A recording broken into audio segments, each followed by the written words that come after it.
Olá, galera. Bem-vindos a mais uma videoaula aqui no meu canal. Eu sou o professor Alan e estarei apresentando para vocês o significado dos coeficientes da função seno na forma geral e demais funções trigonométricas, fazendo uso do GeoGebra, tá certo? Então, gente, esse vídeo aqui faz parte da playlist Trigonometria do meu canal. Se você está estudando esse tema aí para Enem, vestibulares, vendo aí na escola, até mesmo para concursos dos quais o mesmo cai, vai adquirir, assiste os vídeos a partir dessa playlist aqui. Então, como prometido na videoaula passada, eu vou utilizar agora o GeoGebra, que é um software, né, que dentre as funcionalidades, ele tem a funcionalidade de esboçar o gráfico de funções. Por exemplo, se eu digitar aqui y igual a x ao quadrado, ó, apareceu aqui uma parábola, tá certo? Então, neste caso, né, eu tenho aqui o esboço rapidamente de da função, tá certo? E essa ferramenta vai ser muito útil agora para a gente dar um reforço na videoaula passada aí, que é uma videoaula que ela foi um pouco pesada porque muita informação foi dada nela. Então vamos fazer uso agora do GeoGebra para repassar os conceitos vistos nela. Então, conforme visto nas videoaulas sobre funções trigonométricas, elas têm uma forma assim. Vai ter um A aqui somando, um B multiplicando, um C multiplicando um X internamente, depois somando-se a um D, tá certo? Cada um desses caras tem um significado. Então aqui na videoaula eu tentei explicá-los, mas é uma coisa assim um pouco forçada, né? Os exemplos assim, eu demoro um pouco para fazer um gráfico, e quando eu faço ele muito rápido, ele não sai muito bom. Então assim, eu resolvi usar o GeoGebra, uma ferramenta muito útil nessa tarefa de entender esses significados aqui. Então vamos ao primeiro coeficiente, é o A. O A ele corresponde ao deslocamento vertical do gráfico. Então quer dizer, o que foi dito na videoaula? Se o A for positivo, o gráfico vai se deslocar para cima. E se o A for negativo, ele vai se deslocar para baixo. Mais especificamente, ele vai se deslocar a unidades. Então, se o A for um número inteiro, por exemplo, igual a 2, ele vai subir 2 unidades, se estiver somando 2 a esta função, e vai ser 2 unidades se eu estiver subtraindo 2. Vamos lá, vamos ao teste, né? Então, vamos aqui no lugar de x, vamos botar seno de x. Pronto. Então, apareceu aqui o gráfico, né? Esse gráfico aqui roxo. Tá vendo? Esse é o gráfico do seno. Aqui, a funcionalidade aqui, percebe, ele não exibiu o π aqui, né, no caso do cosseno, né, nem o π sobre 2, ou no caso do seno, né, que eu estou trabalhando. Ele não exibiu aqui o valor de π sobre 2, né, que é o valor que ela atinge 1, nem o valor aqui de π, que é o valor que ela atinge 0, mas observe que está nos valores, né, aproximados, né, π aqui em 3,14, ó, está no lugar certinho, ó. A mesma coisa aqui, ó, aqui seria o 3π sobre 2, né, que daria menos 1 para o seno, e aqui 2π, que é um 6,28, daria mais ou menos o que? Onde o seno é 0 de novo. Então aqui eu tenho o meu gráfico padrão, eu vou comparar com ele tudo que eu fizer. Então vamos, conforme dito lá, vamos usar o valor 2 aqui, ó. Vamos digitar essa função aqui, y igual a 2 seno de x, ou mais, né? Y igual a 2 mais seno de x. Então, 2 somando, perceba, esse gráfico aqui roxo, ó, ele foi levado para esse gráfico verde aqui. Fazendo o quê? Ó? Todo o valor aqui da imagem, ó, a imagem desse ponto aqui é 0, foi para 2. A imagem desse ponto aqui é o quê? Ó? Do π sobre 2 aqui em 1, foi para quanto? 3. E todos os outros pontos também foram elevados em 2 unidades. Então perceba aqui, somar um número aqui corresponde a subir o gráfico. Se esse número fosse negativo, corresponde a descer o gráfico do mesmo jeito. Ó. O 0 foi para menos 2, o 1 foi para menos 1, sendo subtraído, então, 2 unidades. O menos 1 foi para menos 3, e por aí vai. E o gráfico continua com o mesmo formato. Veja que ele não foi dilatado, nem achatado, nem nada. Tá certo? Então, vamos lá. O que foi visto também na videoaula? Nós vimos que, se eu multiplicar a minha função por b, né, por um certo b, eu vou achatá-la ou esticá-la. Tá certo? No caso, se o b estiver entre menos 1 e 1 e não for 0, eu vou achatar. Quer dizer, 0 também serve, mas não tem graça, porque 0 vai dar uma função constante. Vai dar uma reta, né? Então não vai ter muita graça. Né? Então vamos excluir o 0 dos nossos testes. E, por outro lado, se o b for menor que menos 1 ou maior que 1, eu vou perceber que o gráfico vai ser esticado. Então vamos aos exemplos. Né? Vamos pegar aqui, por exemplo, a função, vamos lá, 2 vezes seno de x. O que aconteceu? A função que apareceu aqui é a verde. Então, esta função aqui, ó, que é a seno de x, ó, percebe que o máximo dela dá 1, né, o mínimo dá menos 1, ela foi esticada para essa função verde aqui. Ó, se você fosse pensar em uma transformação. Ó. Por quê? Porque 2 é maior que 1. Eu podia trocar o 2 aqui por quê? Por 4. Ó. Vamos lá. ela esticou mais ainda. Percebe que a imagem dela foi esticada. Ó. O menos 1 do roxo, ele foi de menos 4 até 4 no verde. Ou seja, foi multiplicada por 4. Cada um dos valores, o mínimo e o máximo. Ah, professor, e se for negativo esse 4? O que acontece? Ó, o negativo, ele estica também, só que ele gira o gráfico. Então, perceba que essa parte aqui está para cima, ou melhor, a boca está para baixo, e aqui a boca, ó, a abertura está para cima. Então, além de esticar, ele também gira. Por outro lado, no lugar do menos 4, poderia ser um número entre menos 1 e 1. Por exemplo, 0,1. Né? Vamos pensar assim. Deixa eu só apagar esse sinal de menos aqui. Então, observe, ó, meu gráfico ele foi achatado. Claro, eu peguei pesado aqui, vamos botar 0,5, né? Achatei demais. Pronto. Então, perceba que o gráfico roxo, que é o nosso gráfico da função seno, conforme está indicado aqui, ó, ele está aqui. Então, o que acontece quando eu multipliquei por 0,5? Eu achatei ele, fazendo sua imagem reduzir a metade. Ou seja, sua amplitude reduziu o quê? A metade. Por isso que o B se chama amplitude. Aí você pode estar fazendo os casos assim, ó, pegar o 0,1, que é bem pertinho de 0, ó. Ele vai ficando bem perto do eixo X, ele vai sendo achatado, ou seja, a imagem dele vai variar de menos 0,1, né, a mais 0,1, tá certo? Então tá aí o significado do nosso segundo coeficiente, o B, a amplitude, né? Então nós vimos que o A e o B juntos, eles são capazes de calcular a imagem, tá certo? Isso aqui eu não vou abordar muito agora, você pode estar usando o GeoGebra aí para brincar um pouquinho com isso, mas em exercícios que virão nas videoaulas, nas próximas videoaulas aí da playlist, nós usaremos essas ideias aqui, tá certo?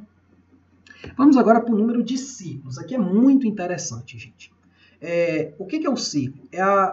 Digamos assim, é um intervalo no qual a função passa a se repetir. Afinal, as funções trigonométricas elas são o que a gente chama de periódicas. As funções seno, cosseno, secante e cossecante, elas têm período 2π. Tá certo? Então, depois de 2π, ela vai se repetir, né? Assim como ela fez o movimento de 0 a 2π, ela vai fazer o mesmo movimento de 2π a 4π, por exemplo. Então, de 2 em 2π, ela se repete. Já a tangente e a cotangente, elas se repetem de 0 até π, de π em π, né? Ou seja, de 0 a π ele vai ter um gráfico, de π a 2π vai ter outro. Negativamente também, né? De 0 a menos π vai ter o mesmo gráfico que teve de 0 a π, ou seja, ela vai ser periódica, só que o período é a metade, tá certo? Então, vamos ver isso aqui, ó. Então, o C aqui é o cara que fica multiplicando o X, ó. Então, vamos pegar aqui de novo o GeoGebra. Vamos apagar essa função aqui, ó. Vamos botar assim, ó. Seno de 2x. Então, o que o C é? Vamos voltar lá. O C é o número de ciclos, ou seja, o número de repetições que eu tenho de 0 a 2π. Se eu olhar bem para a função seno, olha só. De 0 aqui, ó, eu estou ainda na função roxa, tá certo? Até 2π, que é mais ou menos aqui 6,28, ela não se repete, né? Ela faz um gráfico para começar, então, a se repetir a partir daqui, certo? Agora, se eu olhar a função em verde aqui, ó, que é essa, eu vou até colocar em vermelho, botar uma cor um pouco mais forte, ó. Vou aqui em configurações, o GeoGebra tem um bocado de funcionalidades, né? Vamos botar aqui em vermelho, o que destaca mais, certo? Então, se eu colocar aqui em vermelho, ó, você vai perceber o seguinte, que enquanto esta aqui, ó, sobe, desce e para aqui, né, digamos, né, vamos analisar um período dela, essa aqui, ela passa pelo máximo uma vez e pelo mínimo uma vez, certo? Esta aqui passou pelo máximo uma, duas vezes e pelo mínimo uma, duas vezes, antes de atingir o 2π aqui, o 6,28, certo? Se eu botar 3 aqui, ó, o que acontece? Ela passa pelo período que quer dizer, ela se repete quantas vezes? Então, o máximo apareceu uma vez, duas vezes, 3 vezes antes de 2π. O mínimo, uma vez, duas vezes, 3 vezes. Ou seja, ela se repetiu 3 vezes de 0 a 2π. Ou seja, ela teve 3 ciclos completos. Tá certo? Claro, se esse cara aqui for, por exemplo, 0,5, né, meio ciclo, isso significa o quê? Que essa função agora ela vai ficar como, diria, né, lenta. Então, vamos colocar aqui, ó, vamos, né, arrastar um pouco aqui o gráfico. Então, percebam, a função roxa, ó, aqui de 0 a π, ela fez isso, ó. A outra só vai fazer a vermelha, agora ela ficou mais lenta, ó. Ela só vai fazer lá em 12,48, né, ou 56, né, mais ou menos, que é, ou 6,28, mais ou menos, né, uns 12,56, que ela vai conseguir dar o primeiro período. Por quê? Porque 0,5 aqui ele retarda a função, ele deixa ela mais lenta, tá certo?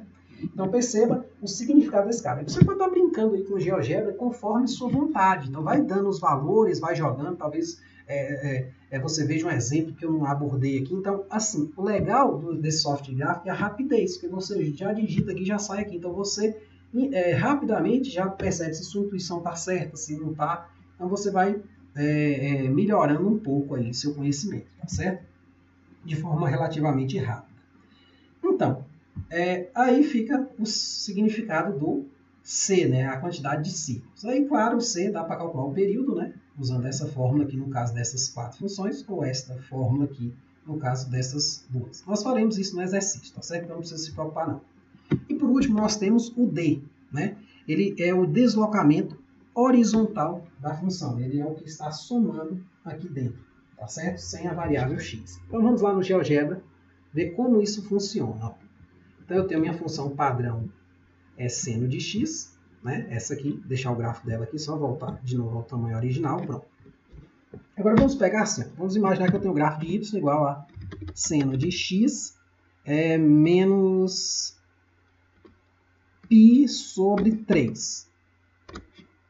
Olha, o D aqui, ele foi... Vamos botar positivo primeiro, né? Na ordem lá da explicação.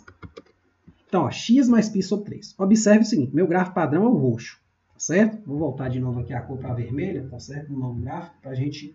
Opa, acabei apagando.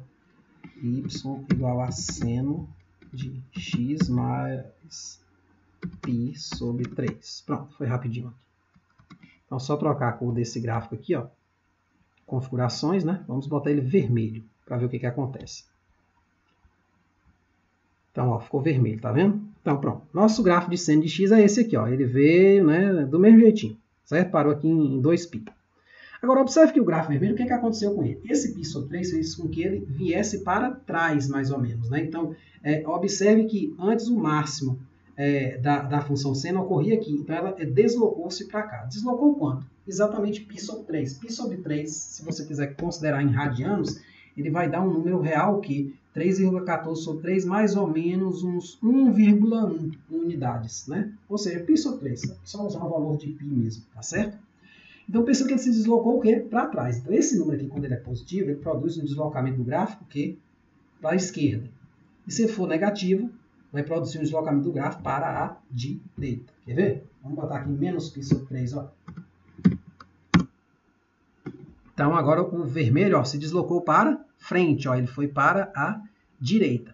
Então, tá aí o GeoGebra como uma ferramenta extremamente importante para você entender essas transformações gráficas. E o mais legal é que você pode usar em outros assuntos também, tá certo? Ele tem uma porção de ferramentas, ele é bom para trabalhar com geometria, né? Ele traça perpendiculares, faz gráficos de funções diversas, parábolas, retas. Então, assim, ele é muito legal para você entender o comportamento dinâmico, né, de uma função, né? Com apenas alguns cliques você tem um gráfico e você tem outras funcionalidades, como a função de arraste, né? Você pode ir aumentando esse valor aqui, né? Botar uma variável aqui, aumentando ela e ver o que vai acontecendo. Então, deixa eu ver se eu consigo fazer aqui. Eu não vou prometer, não. Deixa eu ver. Deixa isso para outra videoaula.